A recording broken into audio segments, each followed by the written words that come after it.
My name is Kevin Ray Wrobetz. I am a faculty member in the Department of Business Administration at Kobe Gakuin University in Hyogo, Japan, and today I will be talking about how I used a game and game theory to break down some of the complexities of the U.S. housing market in business-oriented EFL classes at a Japanese university. Before we dive right into the presentation, let's take a look at an overview of what we will be discussing. First, I will be providing an overview of the game Welcome to Your Perfect Home, specifically a brief explanation of the rules and how the gameplay mechanics replicate some of the basic principles which drive the housing market in the United States of America. Next, I will briefly describe the curriculum which I designed around the use of this game in business-oriented EFL classes to provide instruction on the U.S. housing market for majors of business administration at a Japanese university. Next, I will go over some of the results of that curriculum and provide examples of how the use of this game in class, in conjunction with other instructional materials, may have helped students understand some of the complexities of the U.S. housing market. Finally, I will end the presentation with a quick discussion on the value of game-based instruction in EFL contexts. Just for clarification purposes, the game around which I designed this course's curriculum is a commercial off-the-shelf board game called Welcome to Your Perfect Home by Benoit Turpin and published by Deepwater Games in 2018. This game was therefore not explicitly created for instructional purposes and was not created by me.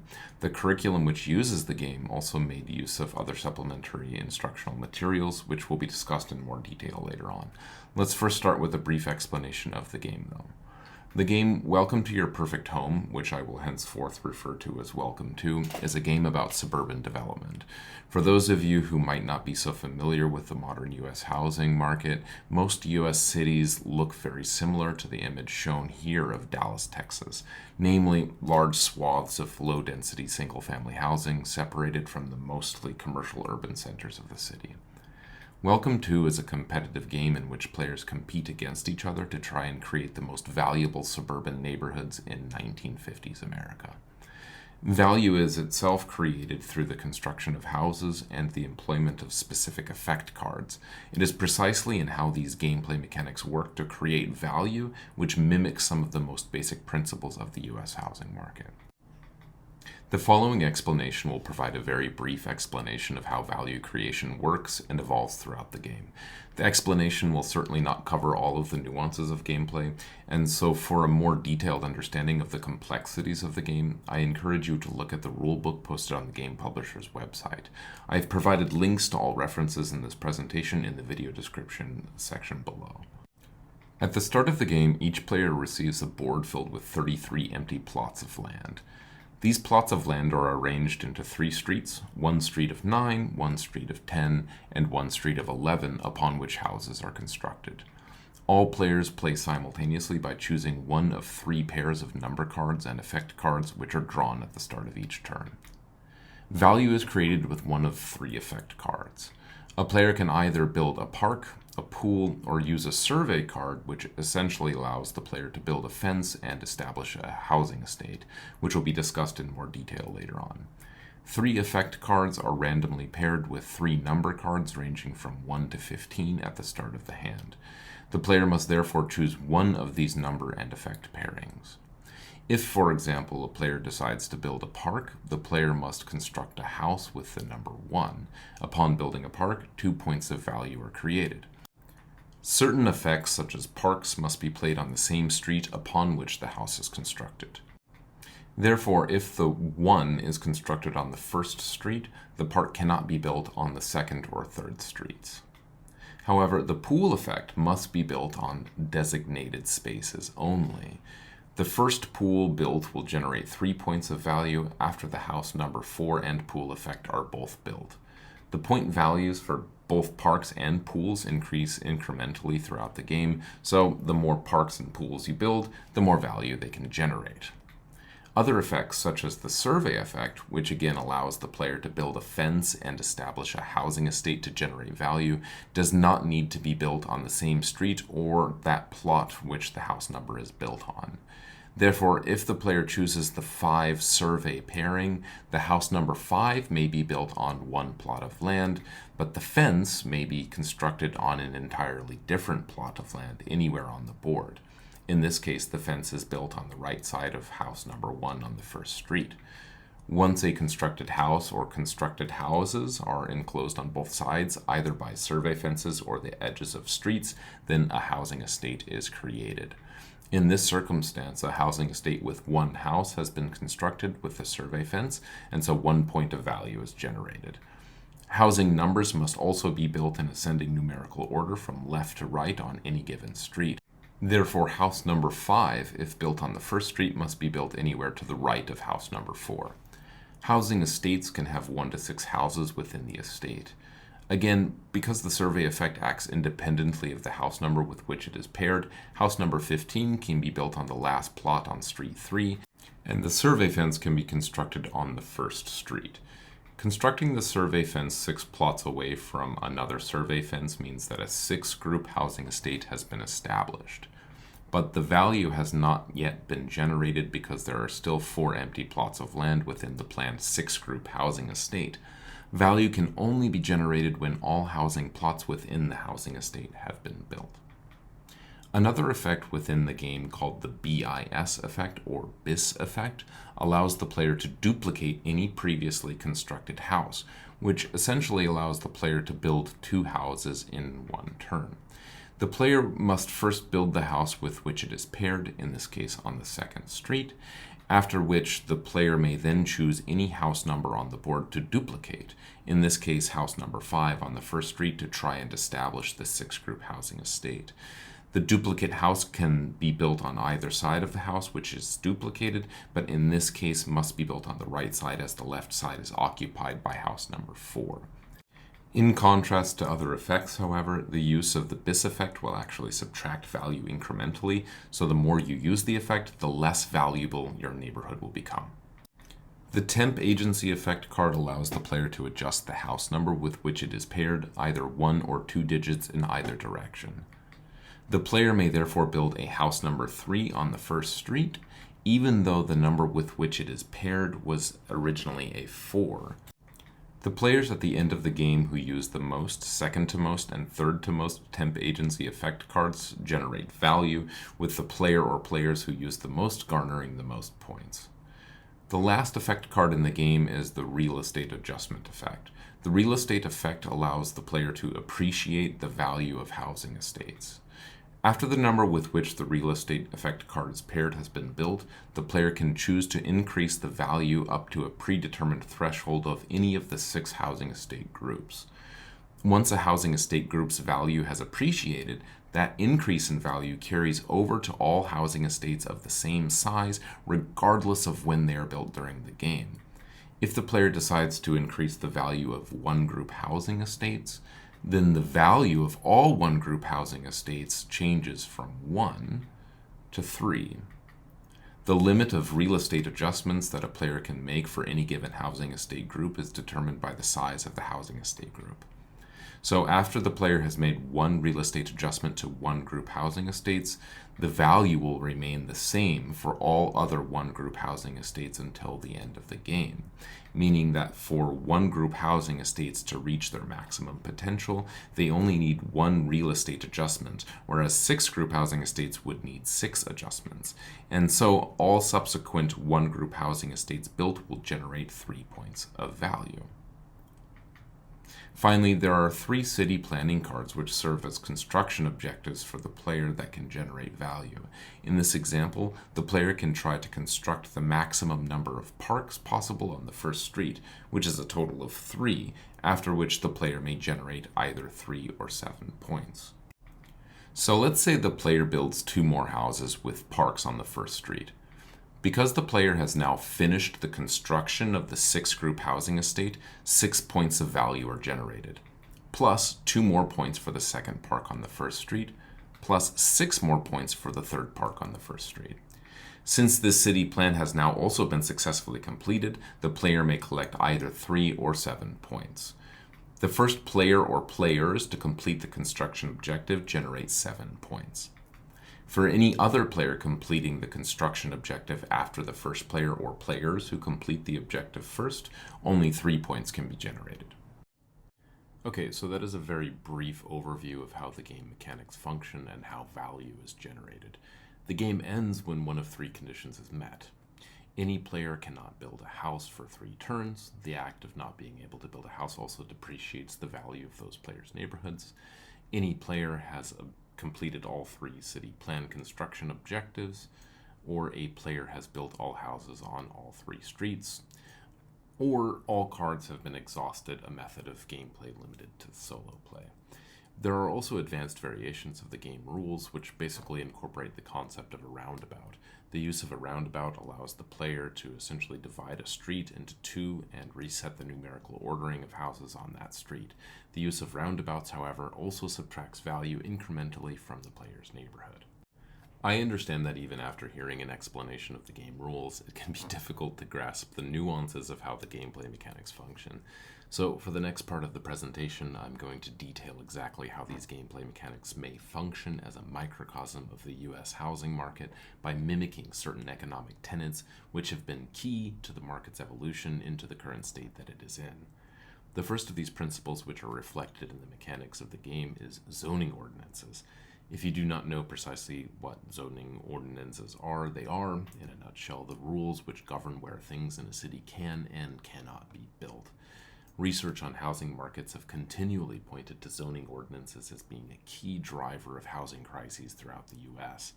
Basically, the U.S. is facing housing shortages and affordability crises due in part to how zoning ordinances restrict and disincentivize the construction of anything other than low-density, single-family housing. As an example of this, the image here shows the zoning ordinances of Eugene, Oregon. Most of the map consists of large swaths of off-white areas in which it is illegal to build anything other than low-density, single-family housing. These areas are also separated from the swaths of purple, which are zoned for commercial properties. The concept of zoning ordinances is reflected in the game by the placement rules, whereby players must build houses in ascending numerical order and must obey certain placement rules for specific value-generating effect cards, such as parks and pools. The next principle of the U.S. housing market, which is reflected in the game, is value appreciation. So, how do zoning ordinances and restrictions create housing crises anyway? The problem with zoning, which restricts most of the city to low-density single-family housing, is that when a city's population grows and supply cannot meet demand, then housing prices skyrocket. This is most evident on the West Coast and Hawaii in the U.S. Of course, this imbalance in supply and demand generates a lot of homeowner equity, but exacerbates housing inequality. So this is really only a problem if you're not already rich, a point which I will return to a little later. The concept of value appreciation is directly reflected in the game through the real estate adjustment effect cards. The last basic principle of U.S. housing markets which is reflected in the game is the concept of housing value depreciation. Of course, even in the U.S., which routinely sees good average appreciation in homeowner equity, home value appreciation is not a guarantee, and home values can and do drop when supply outpaces demand. In fact, because zoning ordinances in the U.S. are decided on the municipal level, many homeowners will actively oppose the construction of multifamily housing within their zone, as the increasing supply would actively deteriorate the value of their own home. With that being said, the U.S. housing market is also susceptible to periods of rapid appreciation as well as rapid depreciation, such as the housing market bubble burst in the early 2000s. The concept of housing value depreciation is reflected in the game with value subtractor effects, which allow for increases in supply, such as through the BIS and roundabout effects, as well as decreases in demand, such as through the building refusal effect. The curriculum for the class was designed around these basic U.S. housing market principles of zoning ordinances, housing value appreciation, and housing value depreciation, which are reflected in the mechanics of the game. As the students in the course were almost all Japanese nationals, much of the curriculum focused on comparing and contrasting housing markets in the U.S. and Japan. As might be expected, there are a number of key differences between how housing markets function in both the U.S. and Japan. One of the most obvious differences in how these two markets have evolved is how zoning ordinances have helped create drastically different housing landscapes. As previously mentioned, many modern US cities have evolved along a suburban housing model, focusing primarily on low-density, single-family housing separated from commercial centers. In fact, in many places in the US, it is illegal to build anything other than low-density, single-family housing. Whereas in Japan, there is a lot more multifamily housing in close proximity to both low-density single-family housing and commercial structures. This is possible in most Japanese cities due to less restrictive zoning ordinances. Furthermore, the less restrictive zoning ordinances in Japan allow for more high-density single-family housing, whereby more single-family domiciles are allowed to be built in close proximity to each other, which in many US cities is again illegal. Finally, homeowner equity, which usually appreciates in the US, does not necessarily appreciate in Japan. Although there are exceptions, home values in Japan depreciate rapidly after purchasing or construction.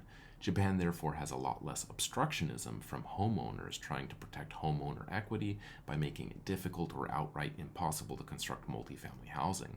This lack of obstructionism is also aided by the fact that zoning ordinances are determined on a national level instead of the municipal level zoning seen here in the US.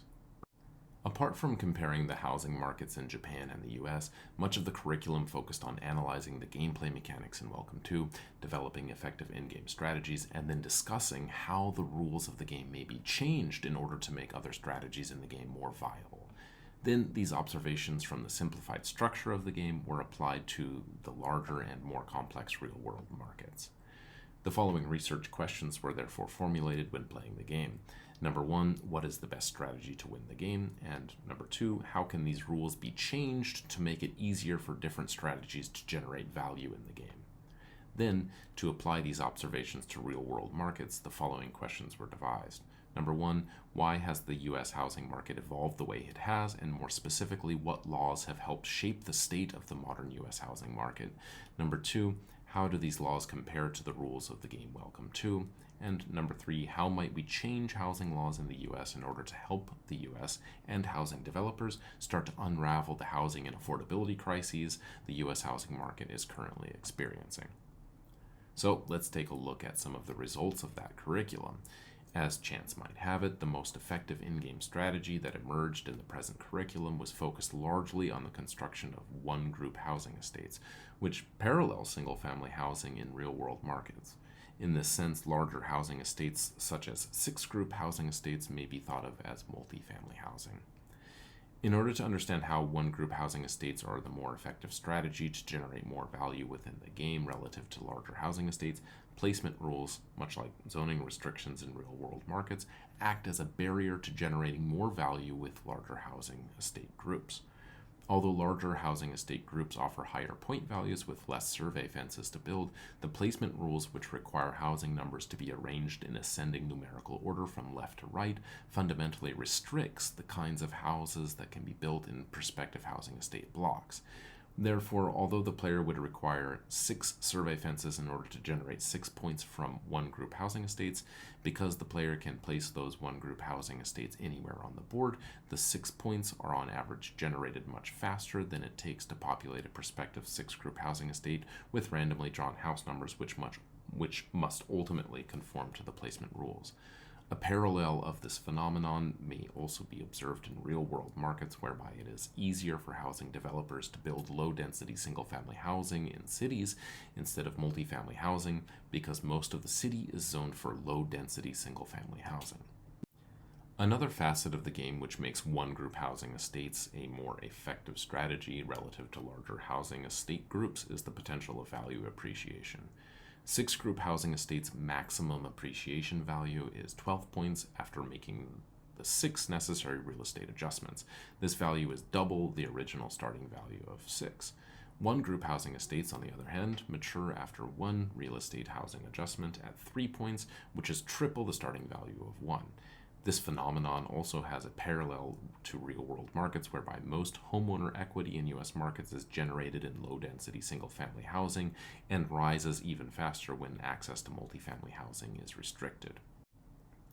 So, with the idea that one-group housing estates are the most effective strategy within the game, and that this strategy has parallels to real-world markets which prioritize the construction of low-density single-family housing in U.S. markets, the question then becomes, how can the rules of the game be changed in order to allow for different strategies which focus on creating larger housing estates or multifamily housing to become more viable? One avenue that real-world markets have explored in order to solve the affordability issue of housing in the US is for municipalities to provide rent-subsidized housing for qualified applicants. Within the game of Welcome to, city plans arguably serve a similar function to increasing the variety of housing estate group sizes by providing point bonuses for completing varying construction objectives. City plans may also be used as a strategy to end the game early by completing all 3 city plans before other players have a chance to capitalize on their own individual strategies. However, city plans never emerged as a dominant strategy during the curriculum, and the grand majority of games ended upon exhausting all housing options. This active avoidance of the city plan strategies may be explained by the concept of co-petition, or a combination of cooperation and competition. While the strategy of capitalizing on the construction bonuses as quickly as possible and then ending the game early before other strategies have a chance to mature is absolutely viable, most players tended to either ignore or be unable to complete all the city plans due to many city plans requiring the construction of larger housing estate groups. Therefore, while ignoring the city plans may give other players more time to generate points from their own strategies, cooperating with other players in this way may provide a competitive edge by not trapping the player into a harder to achieve strategy of trying to construct larger housing estate groups with the possibility that the game will end before he or she is unable to complete the construction objectives. These city plans and their bonuses for completion arguably parallel municipal initiatives to provide more economic incentives for housing developers to construct multifamily housing in a market which favors the construction of low-density single-family housing. So, even though the game Welcome to incentivizes the completion of city plans by offering extra points, the difficulty in carrying out the often specific construction plans for all 3 randomly drawn city plan cards is often a deterrent for players to pursue the completion of all 3 city plans.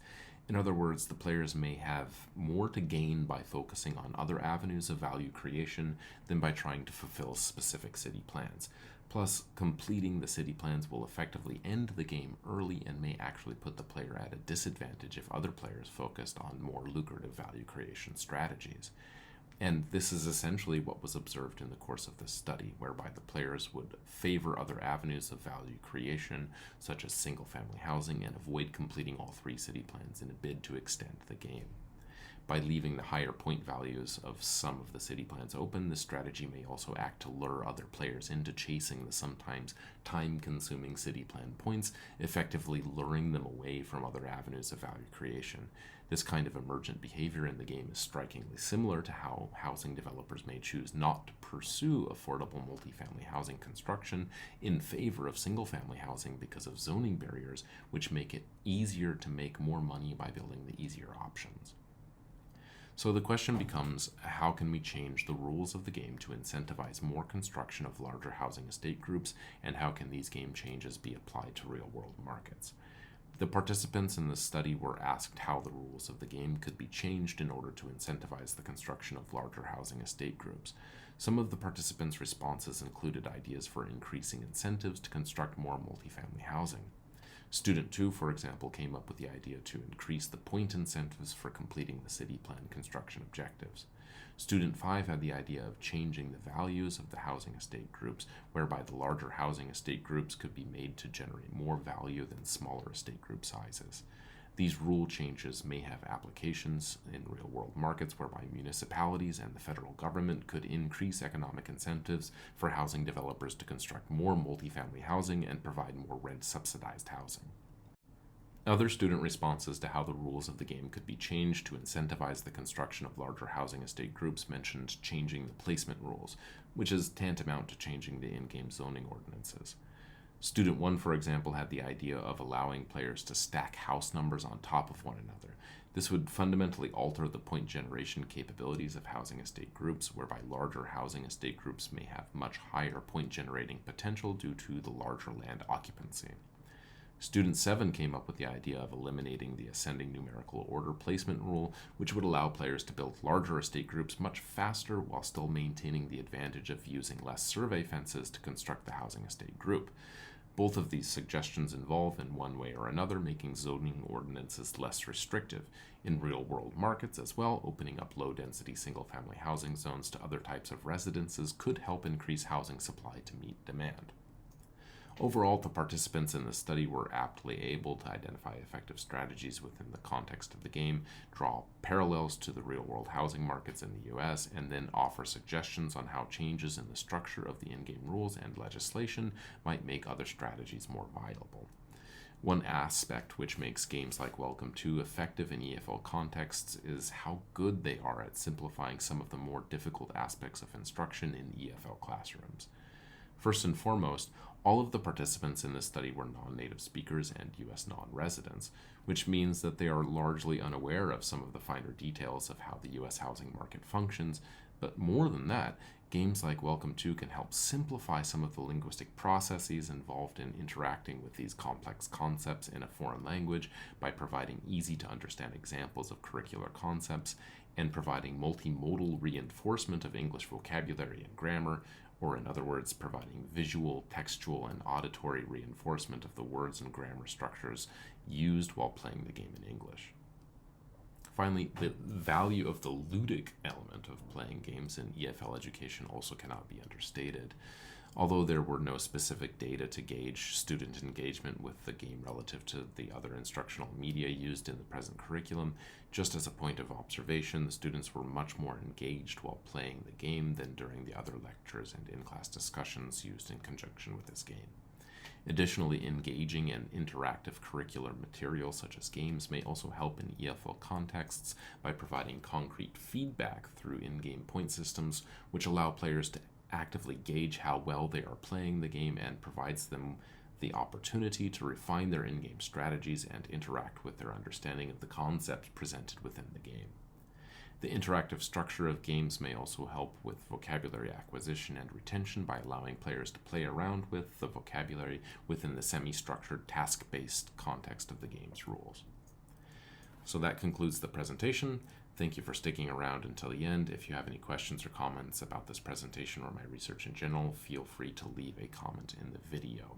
Links to all of my references are listed below the video and are right here as well. See ya.